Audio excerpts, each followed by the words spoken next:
మీరు ఇష్టపడితే కష్టం కూడా ఇష్టంగానే ఉంటుంది ఖచ్చితంగా. ఆ ఇష్టపడడంలో ఉందంత. వంకలేనమ్మ డొంకట్టుకుని ఏడిచిందట ఓ సామెత్యం తెలుగులో. వంకలే అంటే ఆవిడకి ఏడవాలని ఉంది, ఏడుపు రావట్లా. అందుకని ఇంటి వెనకాల ముళ్ళ డొంక ఉంది, దాన్ని పనిగట్టుకుని కౌగులించుకుని ఒళ్ళంతా గీరుకున్నాక అప్పుడు ఏడుపు మారెట్టిందట. ఇన్ని ఎవడు కౌగులించుకోమన్నాడు ముళ్ళ డొంకని?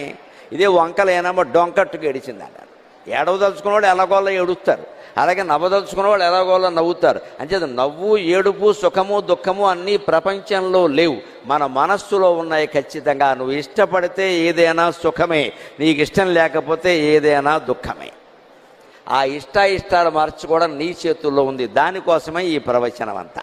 ఇంత హాల్లో ఇంతమంది క్రిక్కిరిసి కూర్చున్నారు. ఎక్కడ అందరికీ ఏసీ గాలి తిరిగే అవకాశం ఉందా?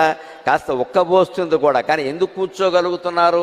వినాలి అనే ఇష్టం పార్వతీ పరమేశ్వరుల్లో, లలితా సదాశివులలో, ఇతర దంపతుల్లో లేని ఒక ప్రత్యేకత ఏమిటి అంటే, లలితాదేవిని ఆరాధిస్తే సదాశివుణ్ణి ప్రత్యేకించి ఆరాధించక్కర్లేదు, ఆయన కూడా ఆవిడలోనే ఉంటాడు. విష్ణుమూర్తిని ఆరాధిస్తే లక్ష్మీదేవి వెనకాల వస్తుందని చెప్పలేం, వస్తే వస్తుంది లేకపోతే రాదు. లక్ష్మీదేవిని ఆరాధిస్తే లక్ష్మీదేవి వస్తుంది, విష్ణుమూర్తి రాడు, నాకు ఖాళీ లేదని చెబుతాడు. చాలా మంది రాక్షసులు బ్రహ్మదేవుడి గురించి తపస్సు చేస్తే బ్రహ్మదేవుడు కనపడ్డాడు, కానీ మా అమ్మవారు సరస్వతీదేవి కనపడలా, వాడు నా పేరెత్తలేదు, నేనెందుకు కనపడతాను. అలాగే సరస్వతీదేవిని గురించి తపస్సు చేసిన మహానుభావులు ఉన్నారు, వాళ్ళకి సరస్వతీదేవే కనపడింది, బ్రహ్మ కనపడలేదు.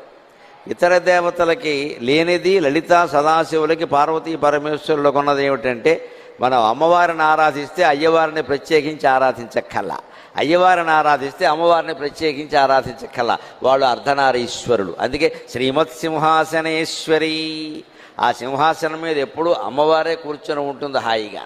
ఆవిడలో సగం